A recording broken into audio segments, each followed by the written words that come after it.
Welcome back to Eagles Draft Central. Man, I'm excited as hell. The first round is in the books, and the Eagles made my dream come true. Something I thought Howie wouldn't do. Thought he would go with the ideal old tackle route, but man, he's surprised in this one. What's up? It's your boy Cintron. Come back to you with another analysis video, and I kid you not, that's my real name. I'm too excited. I can't even get my lines out. But man, a first round kind of shocker for me. But the Eagles did the right thing, and finally, in the Howard Roseman regime, addressed the secondary by way of cornerback. Man, they drafted Quinyon Mitchell out of Toledo.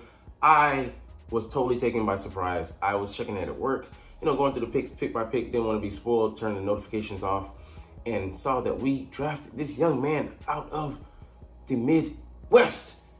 Man, damn, what the hell? Bro, we got a bona fide star. I believe he has the highest ceiling out of all the cornerbacks in the draft. Better than Terrion Arnold. He may be a player that has a comparable ceiling. Some people have him as the better player because he's a redshirt sophomore coming out. But he started for 1 year, and he was a number 2 guy to Kulik McKinstry's dog. He was facing the second best guys. Yes, he was in the SEC with the best talent and the best receivers, but Quinyon held it down for 2 years in the MAC, got his hands on the most balls, 19 deflections, maybe 20 deflections in 2022, and then I think 19 this year, so tied a school record set the school record in the past year with 5 picks, 2 return for interceptions, and he's just what we needed here in Philly, a cornerback one, a guy who can come in and day one challenge for the starting job, opposite of most likely Darius Slay, challenging James Bradbury and Isaiah Rodgers, who's most likely going to try and ply his way into that that boundary corner spot across from Big Play Slay, but he can end up being in the slot. But our cornerback room has just become stacked. We got Darius Slay, we got Bradbury, we got Quinyon Mitchell now, we got Avonte Maddox back in the fold, we got Zach McPherson, we got Keely Ringo. We have Eli Ricks. That's 7 guys already. How the hell are we gonna, keep them all on the roster? We might go heavy this year. No, not might. We're probably gonna go heavy. So I mean, this is just an amazing pick. And the way the draft fell, 14 straight picks, offensive players. I think that's an NFL record. And the way things just start happening, I think Drake May went at 3. Jaden McDaniels was surprised at 2 of the Commanders, but it just fell all in favor of the Eagles. And by the time, how he said it got to 15, he thought maybe I don't have to, move up and trade for him. So they weren't going to go too early. He was slated maybe to go to the Falcons at number 8, but they went, Michael Penix, a total surprise at number 8. So it set us in good position to, to just feast upon, the good number of picks, over guys falling down the draft board because other guys are being overvalued. Other guys were being overdrafted, or just quarterbacks. Once they started running them, they started going, and other guys fell. Fortano went at 20th overall to the Steelers. Just put us in a great position. He was only the third defender to go off the board, and Chop Robinson went ahead of him, more off of potential to the Dolphins, but we couldn't have asked for a better, way for the draft to play out. We didn't have to sacrifice any of our, future picks, well, even future in day 2, but we still have the 50th overall pick and the 53rd pick. We can add quality talent at those positions and not have to sacrifice anything. Who could have seen the draft falling out this way, man? Just chef's kiss, because it just was beautifully laid out, and we got the guy that we wanted all along. He said in his press conference, Terrion, passed on him. Obviously, he's a good player, but, he's a player that we wanted. The worry is him being a small school guy coming out of the draft. And, Sauce Gardner was also, at a smaller conference, not quite, the conference he was playing in. But, he had all the traits. He played a lot of off man. But at the Senior Bowl, he showed that he could hang with the big dogs. He went against Marvin Harrison Jr., and, he competed against him, pretty well at Ohio State while he was at, Toledo. So that just showed how he, the guys that, he's not only got the traits, he runs a 4-3-3, keep up with these guys. We'll have to face him in the Super Bowl potentially with, the Chiefs drafting Xavier Worthy, the 4-2-1 guy. And hey, he's not going to keep up with him stride for stride, but, it's not all about 40 yards. It can be up to 20. And, he's pretty damn explosive too, a 1.51 split in the first 10 seconds. Man, I'm just excited as hell that we got a guy this talent, this caliber. I was tired of us going the Second Street, well, out here in Japan, a reuse shop, repurposed shop franchise, and that's what we've been doing. Yeah, I'm glad we get great corners. We didn't draft guys, but we got Darius Slay by way of trade, second rounder, and I think a fifth rounder. But it was time for us to open up our own McDonald's franchise and start, to grow that, expansion of that business. And we finally got a guy. The first time in 20 years that a corner has been drafted, and the first time in Howie Roseman's tenure that he drafted a first round corner, a first round DB period. The highest he had ever been was second round. And Rasul Douglas was the third, and then Sidney Jones was the second rounder. Injured guy in Washington that never panned out, and he was out of the league pretty soon after we let him go. But happy to see that it's his first time on the roller coaster, and we hit a high point, man. The draft is a crapshoot. You never know what you're getting for sure, of course. But he just has a safe prospect, labeling. 200, almost 200 pounds, $195, 6 foot. He's long, lengthy, fast guy. He has inside, outside versatility. He bench pressed 225, 20 times at the combine. He's a strong guy. He can play, can play the run. Not like Nate Wiggins, who we have questions about how he's gonna fare in the league and how he's gonna fare in the Vic Fangio defense. He's got to be bowing before Howard, like, I'm not worthy, because he went and got a guy that we absolutely needed, but the top prospect. And people were saying, like, I hate Eagles commenters, amateurish takes, and, this guy, he's not as good as, previous drafts, cornerbacks. He's the best cornerback in this draft, and we can only draft who's available. So shut up and get with the program, or just get the fuck out, man. Hate these fair weather fans. It's just annoying as hell. But Howie, let's look at this graphic. This just kind of, told us, because they asked Howie, like, what would happen if, things wouldn't have played out as well as they did. He said, we backtrack, we engineer, reverse engineer things backwards. We start off with the worst case scenario and then move forward. So we would have traded, he said, he kind of gave the secret sauce. He said that, we would trade back if we have, less than three guys at that position, in a group that we wanted available.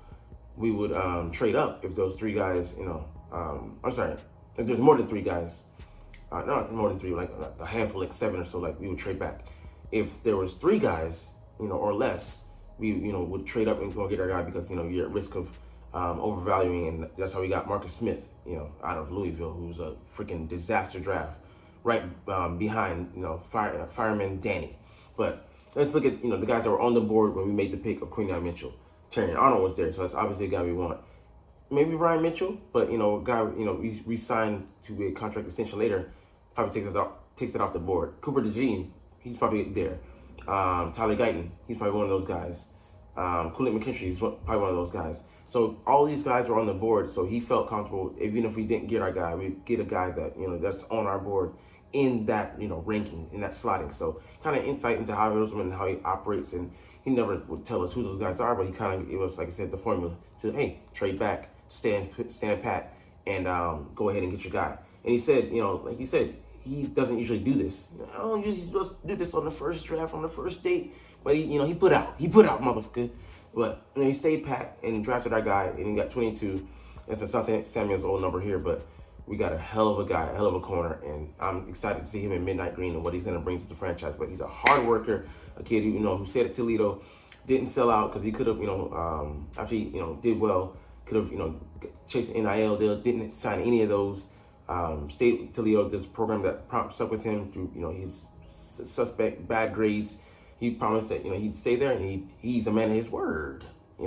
So got to be celebrated. We're gonna embrace him. He's a hard-nosed Philly guy, hard worker. Can't wait to get to work, and a grinder. So I'm just happy to see him here, man. And anyways, can't wait to see what happens tomorrow. So actually, let's look at the best prospects available and who the Eagles might think about bringing in. And we got those 2 second rounders. We don't have a third, but we might potentially trade down and actually get someone, get a pick in the third and see what's to be had. All right, so these are the guys that are still available. Cooper DeJean, not going to go there, even if he would be a slot or a second corner. Just too much draft stock capital invested in position.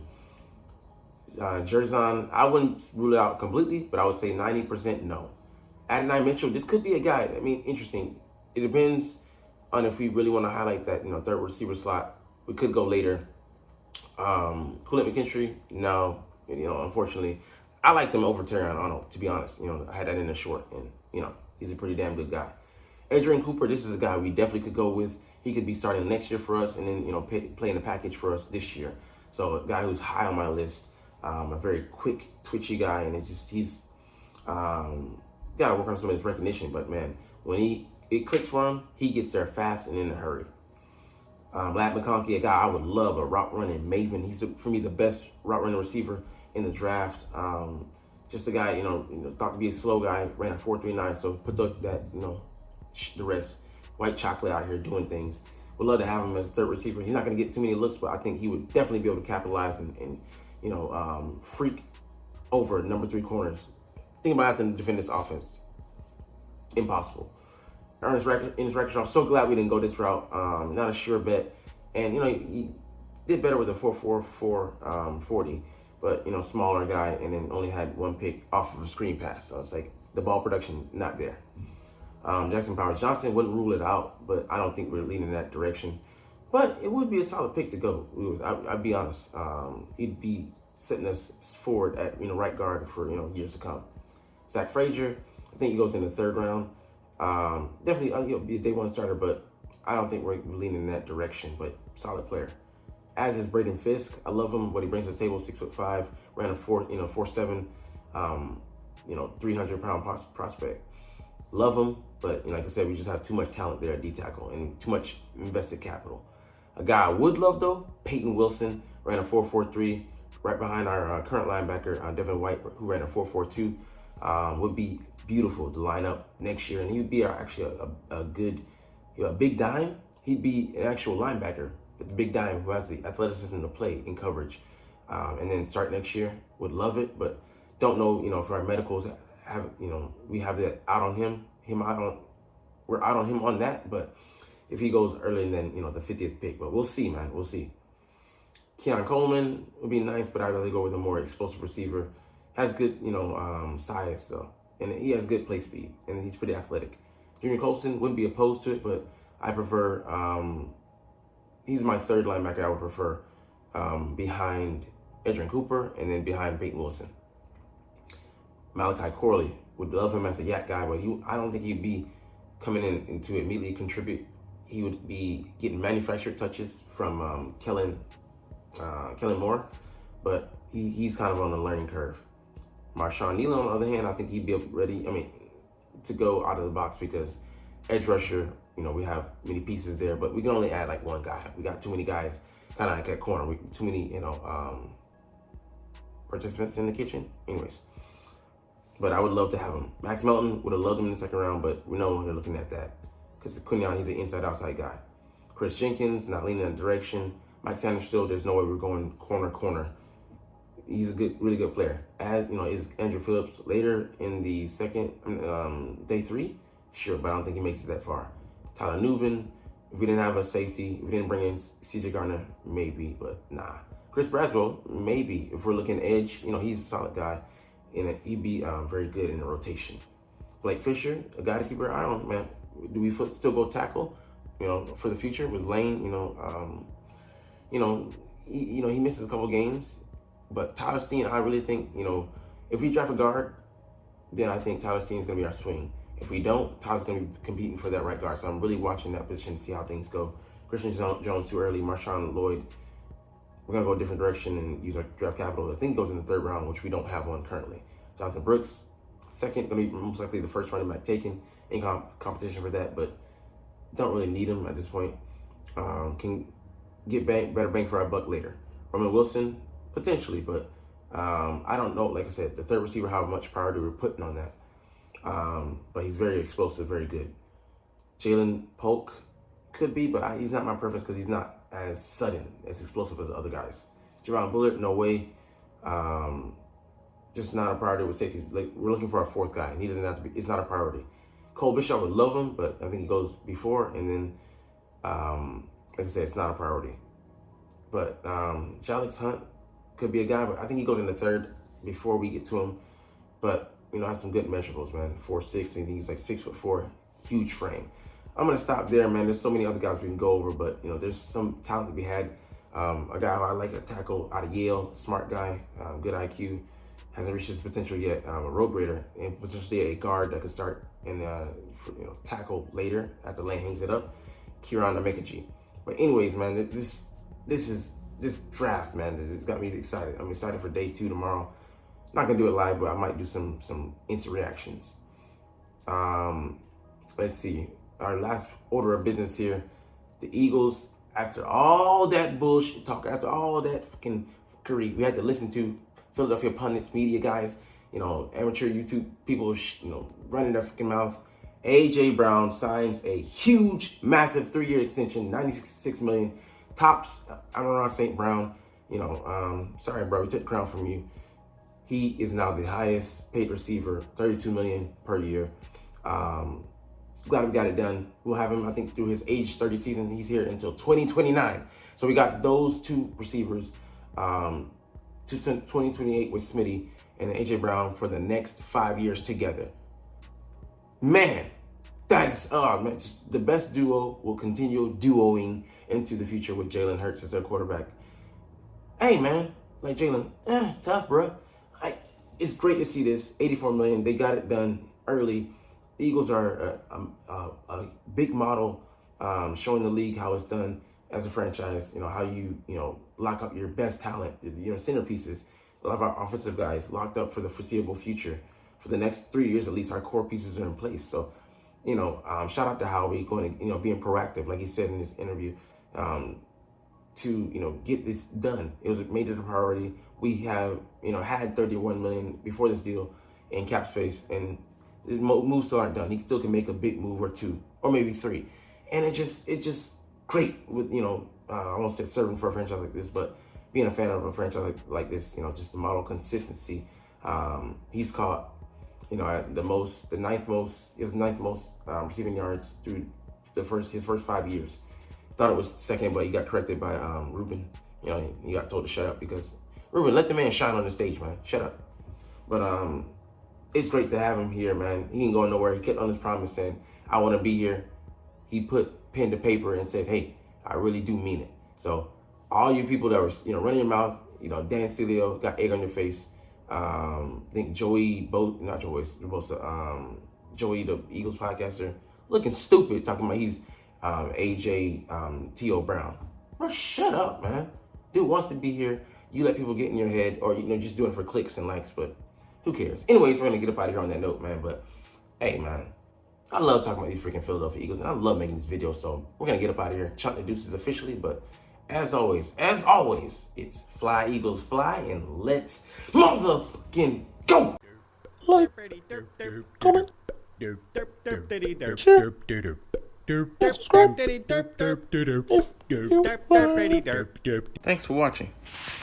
Check me out at Cintron Anime, Cintron Life, or Cintron Laughs, or other social media.